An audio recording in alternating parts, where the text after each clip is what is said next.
It's the 4th of July and festivities are being prepared throughout the country. In Tacoma, Washington, a streetcar is packed with families on their way to the parade. The conditions were wet, the car was over capacity, and as the hill they were traveling down got steeper, the motorman and the passengers realized that they were in danger. The car was traveling too fast for the curve and plunged down an embankment. Before plunging down the 100-foot ravine, some passengers were able to jump off, but many were not so lucky. 43 quite gruesome deaths occurred, with over 60 more injured.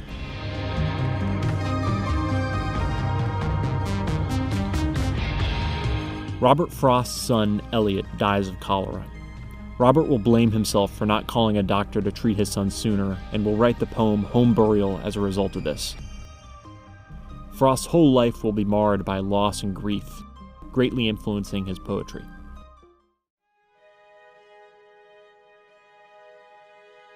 Back in China, Governor Yu Shen orders foreign missionaries and their families to be executed.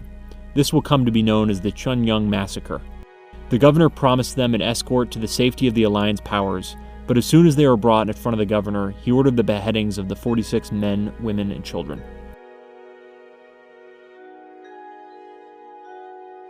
Charlotte Cooper from the United Kingdom becomes the first woman to win an Olympic medal. She defeated Yvonne Prevost in tennis during the Summer Olympics. This is the second modern Olympic Games to be held, and the organizers thought that holding it in Paris at the Paris World Exhibition would draw more attention to the Games. The reason there were no female victors during the first Olympic Games in Athens was that it only allowed male competitors. For 1 month, we have been besieged in British legation under continued shots and shells from Chinese troops. Quick relief only can prevent general massacre. China's minister to the United States, Wu Tingfang, delivered this telegraph message to the United States Secretary of State John Hay. This would provide the first communication that the foreign envoys in Peking were still alive.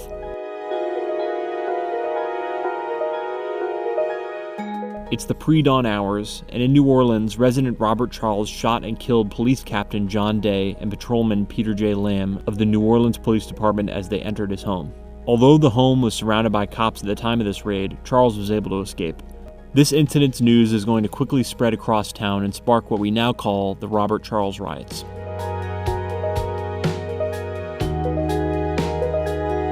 In the climax of these riots and the manhunt for Robert, New Orleans police officers and white vigilantes surround the house where Robert Charles is known to be hiding. When police officers attempt to arrest Charles, he shoots and kills Corporal John F. Lally and fatally wounds Sergeant Gabriel Porteous, who died of his injuries the following day. The jailkeeper of the city workhouse, Andy Van Cure, and other officers take up positions in a home near the one where Charles is barricaded. Charles shoots and kills Van Curen when he tries to enter through the doorway of the home. The police decided to set the house where Charles was hiding on fire to drive him out. When Charles tried to escape, Charles Noriot, a medical student at Tulane, shot and killed him.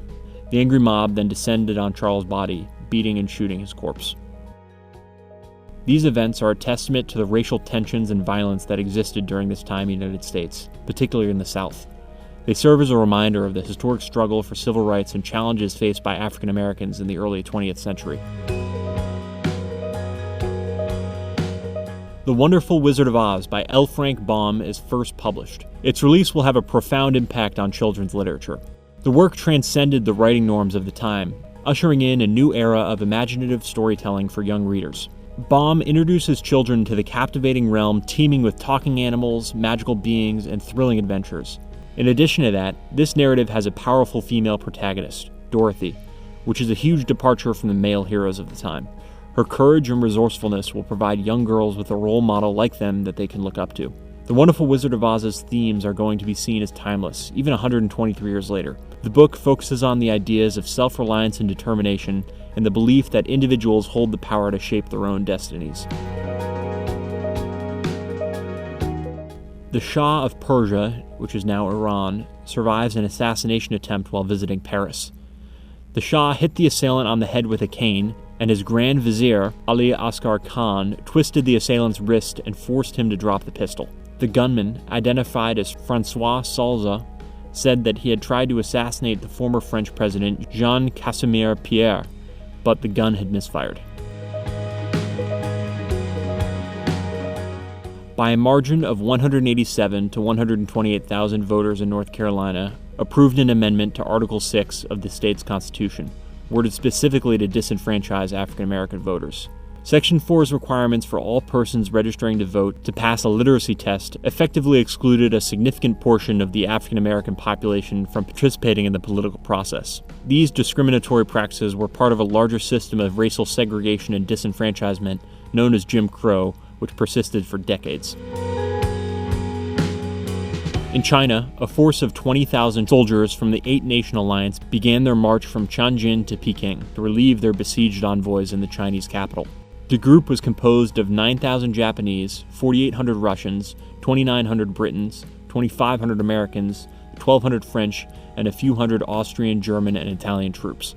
At the time, Chinese imperial troops were mobilizing to confront the Allied forces, setting the stage for a clash between international powers and the Chinese.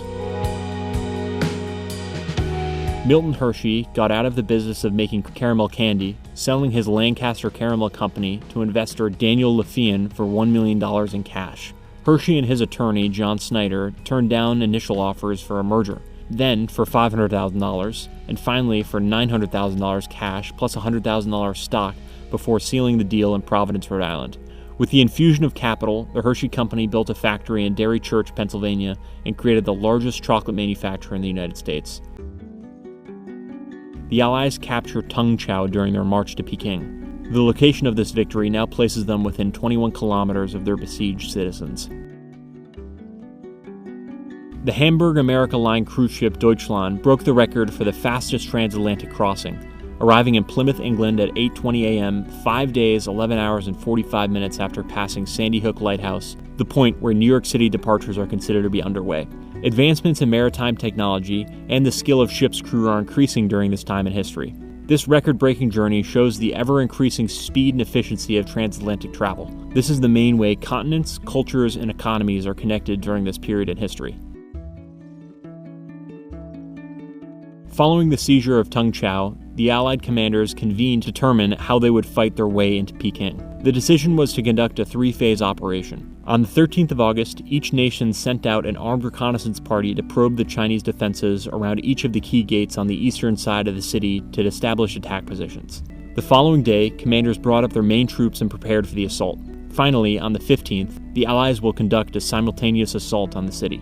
To overtax the defenders while minimizing the risk of fratricide, each nation was assigned a separate gate. The attack did not go as planned, though. The friction and confusion of coalition operations had existed throughout the campaign, but now a new ingredient would hurt their teamwork: national ambitions. The imperialist powers that were working together to chastise the Chinese were also natural rivals. As the end of the battle neared, each foreign detachment worried about ending the war in the most advantageous position possible. The two elements that would determine the political leverage after the war would be the size of each nation's force in Peking and the order in which they'd entered the city. In all, the besieged defenders within Peking suffered 66 killed and 150 wounded, besides the uncounted dead, wounded, and sick Chinese converts. This latter group underwent unimaginable horrors, both from the attacks of their fellow countrymen and from the racially motivated neglect of their European allies. The Chinese Christian children bore the brunt of the hardship, many of them dying for lack of food or from disease. Like the foreigners, they were profoundly grateful for the arrival of the relief column. The city of Peking was secured and quickly put under martial law by the Allies. To the surprise of the rest of the world, the legations had been saved. The government of the Empress Dowager fled, but not before she ordered that Zhen Fei, the favorite wife of her predecessor, the Gongxu Emperor, be thrown down into a well. Now, all that remained was the business of recovering from the war and deciding on the fate of China.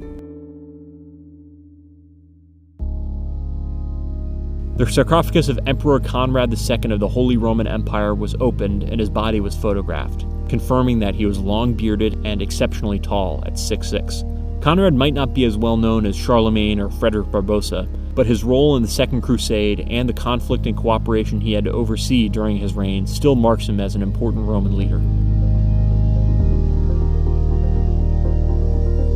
A group of thunderstorms pass over Cape Verde, and then begin the process of a coalescence and a westward drift along the trade winds. By September 5th, the storm will become a hurricane in the Gulf of Mexico, and on September 8th will strike Galveston, Texas. Celebrating their victory in the Boxer Rebellion, the armies of the Eight-Nation Alliance stage a parade in Peking's Tiananmen Square. Butch Cassidy and the Sundance Kid, and other members of the Wild Bunch, staged their third train robbery, taking control of the Union Pacific's No. 3 in Tipton, Wyoming, robbing the express car of $45,000 before escaping.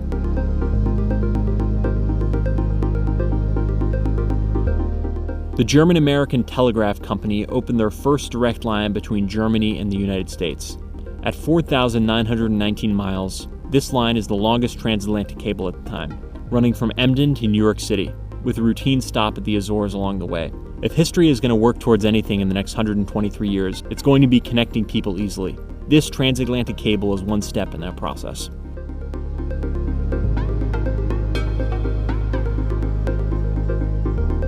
"13 people were killed and more than 30 seriously injured in Hatfield, Pennsylvania, when a freight train plowed into two passenger trains. It was a foggy Sunday at about 7 a.m. The daily milk train, which ran from South Bethlehem to Philadelphia, had stopped in Hatfield to load up farmers' milk bound for creameries in Philadelphia. The train consisted of 3 cars devoted to the carrying of milk and 2 passenger cars, known as day cars. A special excursion train consisting of 10 passenger day cars was also on the tracks that day behind the milk train. It was bound for the coast at Atlantic City with about 800 passengers on board. For whatever reason, the green signal that meant the track was clear ahead was still up. Because the milk train was still loading at the station, the excursion train collided with it. Most of the dead and injured were passengers on that milk train. The winds that became that hurricane hit Galveston, Texas, killing 6,000 of the island's 38,000 residents. The storm reached Galveston Island off the Gulf Coast of Texas by 2 a.m. By noon, the waters were over the bridges to the mainland and floodwaters rolled in at 3 p.m. An anemometer measured the wind speed at 84 miles an hour before it broke. At 7:32, the water level suddenly rose 4 feet as waves rolled in, and within 30 minutes, the water was 8 feet deep. By month's end, at least 2,311 bodies had been recovered. A local militia company called the Galveston Sharpshooters began patrolling the day after the hurricane had passed on and began dealing with looters. On Monday, some men caught looting deserted houses and robbing dead bodies were promptly shot on the spot. It was noted 50 years later. How many were never learned exactly. One estimate was that there were as many as 250 looters killed, some found with pockets full of fingers sliced off in haste to procure the rings on them.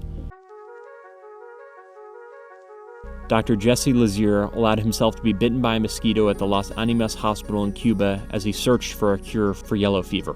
Dr. Lazier's experiment was conducted to prove the hypothesis that yellow fever was transmitted through mosquito bites, specifically this mosquito.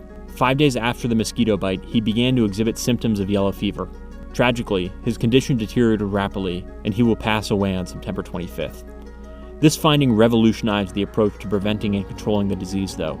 It led to the realization that the key to preventing yellow fever lay in eradicating the mosquitoes that transmitted it, rather than solely focusing on isolating and treating infected people.